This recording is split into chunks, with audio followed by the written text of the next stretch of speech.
Junior Mandrake എന്ന് പറയാറില്ലേ, അതേ അവസ്ഥയിലാണ് ഇപ്പോൾ രമ്യ ഹരിദാസ്. രമ്യ ഹരിദാസ് കോൺഗ്രസിലെ ചെറിയ നേതാവല്ല, KPCCയുടെ വൈസ് പ്രസിഡന്റാണ്, ഉപാധ്യക്ഷയാണ്, രാഷ്ട്രീയകാര്യ സമിതി അംഗമാണ്. എന്ന് വെച്ചാൽ കേരളത്തിലെ കോൺഗ്രസിൻ്റെ ഏറ്റവും മുതിർന്ന സമിതിയാണ്, ഏറ്റവും ഉയരത്തിലുള്ള സമിതിയാണ് രാഷ്ട്രീയകാര്യ സമിതി. മുതിർന്ന നേതാക്കൾ അംഗങ്ങളായുള്ള രാഷ്ട്രീയകാര്യ സമിതി. ആ രാഷ്ട്രീയകാര്യ സമിതിയിൽ അംഗമാണ് രമ്യ ഹരിദാസ്. പക്ഷേ എവിടെയും മത്സരിപ്പിക്കാൻ സീറ്റില്ല. ആദ്യം പരിഗണിച്ചത് അടൂരായിരുന്നു. പക്ഷേ അടൂർ സീറ്റ് ഒരു കാരണവശാലും വിട്ടുകൊടുക്കില്ല. അടൂർ സീറ്റിൽ രമ്യ ഹരിദാസ് മത്സരിപ്പിക്കുകയാണെങ്കിൽ അവിടെ കോൺഗ്രസ് സ്ഥാനാർത്ഥി ഉണ്ടാകും, വിമത സ്ഥാനാർത്ഥി ഉണ്ടാകും എന്ന് പരസ്യമായി പറയുകയും DCC ജനറൽ സെക്രട്ടറി തന്നെ രാജിവെച്ച് പുറത്തു പോകുന്ന കാഴ്ചയും നാം കണ്ടു. കോൺഗ്രസിനോടൊപ്പമില്ല എന്ന് പ്രഖ്യാപിച്ചുകൊണ്ടാണ് DCC ജനറൽ സെക്രട്ടറി രാജിവെച്ചത്. അടൂരിൽ രമ്യ ഹരിദാസിനെ പരിഗണിച്ചതിൽ പ്രതിഷേധിച്ചു. അടൂരിൽ പിന്നെ സർവേകൾ ഈ സുനിൽ കനകോലു അണ്ണൻ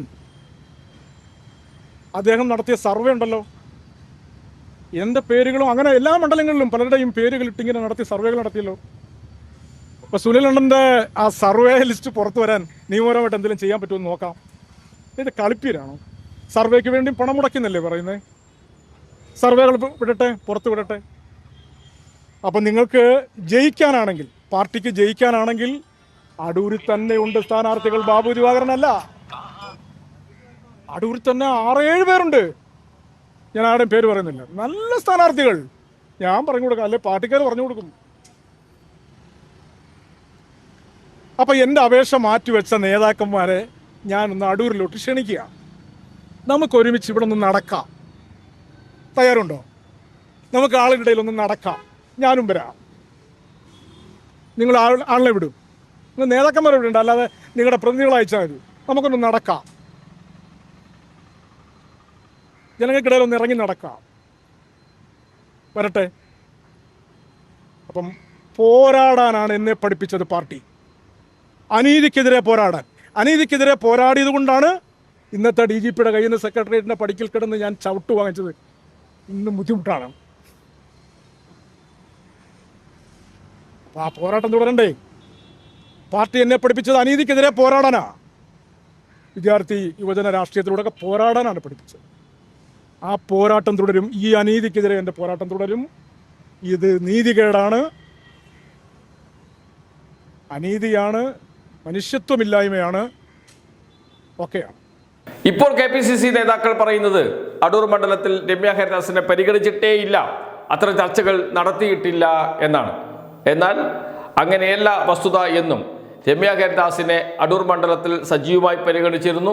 കോൺഗ്രസ് നേതാക്കളോട് അഭിപ്രായം ചോദിച്ചിരുന്നു. അതേ തുടർന്നാണ് അവിടെ നിന്ന് DCC ജനറൽ സെക്രട്ടറി തന്നെ കോൺഗ്രസിൽ നിന്ന് രാജിവെച്ച് പോകുന്നത്, കെട്ടിയിറക്കിയ സ്ഥാനാർത്ഥിയെ വേണ്ട എന്ന് പറഞ്ഞുകൊണ്ട്. അതിനുശേഷം രമ്യ ഹരിദാസിനെ തിരുവനന്തപുരം ജില്ലയിലെ ചിറയൻകീഴ് മണ്ഡലത്തിൽ മത്സരിപ്പിക്കാനുള്ള ധാരണയിലെത്തി. ചർച്ചകൾ നടന്നു. കോൺഗ്രസ് നേതാക്കളിൽ നിന്ന് അഭിപ്രായം തേടി. അപ്പോഴിതാ ചിറയൻകീഴിലും വലിയ പൊട്ടിത്തെറിയാണ് ഇപ്പോൾ നടക്കുന്നത്. ചിറയൻകീഴ് മണ്ഡലത്തിൽ രമ്യ ഹരിദാസിനെ മത്സരിപ്പിച്ചാൽ തിരുവനന്തപുരം ജില്ലയിലെ കോൺഗ്രസിലെ ദളിത് നേതാക്കൾ മുഴുവൻ കോൺഗ്രസ് വിടുമെന്ന് പ്രഖ്യാപിച്ചിട്ടുണ്ട്. തിരുവനന്തപുരം പ്രസ് ക്ലബിന് മുന്നിൽ മാധ്യമപ്രവർത്തകരോട് സംസാരിച്ച ദളിത് നേതാക്കൾ പറഞ്ഞത് രമ്യ ഹരിദാസിനെ കെട്ടിയിറക്കാൻ പറ്റില്ല.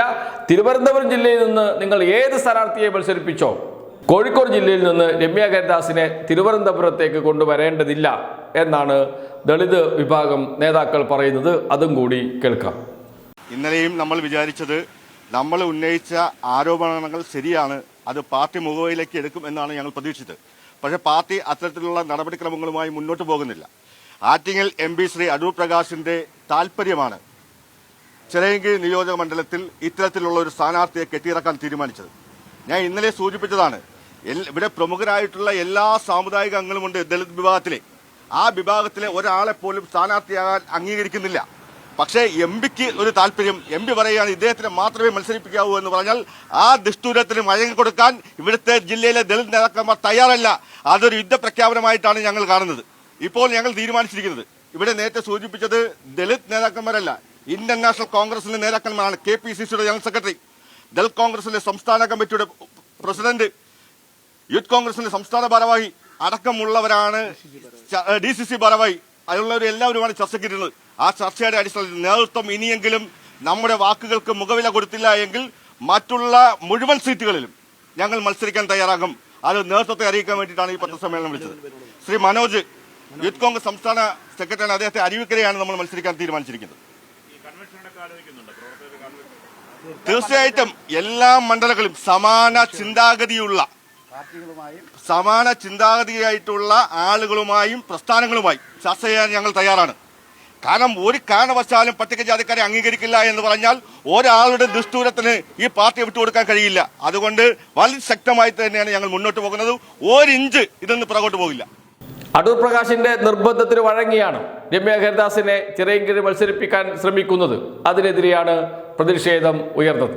ഒരു കാലത്ത് വലിയ താരമായിരുന്നു രമ്യ ഹരിദാസ്. ആലത്തൂർ മണ്ഡലത്തിൽ PK ബിജുവിനെ, മുൻ SFI നേതാവിനെയാണ് പരാജയപ്പെടുത്തിയത്. ലോക്സഭയിലേക്ക് നടന്ന തെരഞ്ഞെടുപ്പിൽ ചെറിയ വോട്ടിനല്ല, 1,58,000 വോട്ടിന്. ആലത്തൂർ മണ്ഡലം എന്നാൽ CPMന്റെ കോട്ടയാണ്. അവിടെയാണ് 1,58,000 വോട്ടിന് പാട്ടുംപാടി ജയിക്കുന്നത് രമ്യ ഹരിദാസ്. അതിനുശേഷം 2024 ലോക്സഭാ തെരഞ്ഞെടുപ്പിൽ വീണ്ടും അവിടെ ജനവിധി തേടി രമ്യ ഹരിദാസ്. K രാധാകൃഷ്ണനായിരുന്നു LDF സ്ഥാനാർത്ഥി. ചെറിയ മാർജിനിലായിരുന്നു അന്ന് K രാധാകൃഷ്ണന് ജയിക്കാൻ കഴിഞ്ഞത് 20,000 വോട്ടിൻ്റെ ഭൂരിപക്ഷത്തിന്. അതിനുശേഷം ചേലക്കര മണ്ഡലത്തിൽ K രാധാകൃഷ്ണൻ രാജിവെച്ച നിയമസഭാ മണ്ഡലം ചേലക്കരയിൽ ബൈ ഇലക്ഷനിൽ രമ്യ ഹരിദാസ് മത്സരിച്ചു. അവിടെയും പരാജയപ്പെട്ടു UR പ്രദീപിനോട്.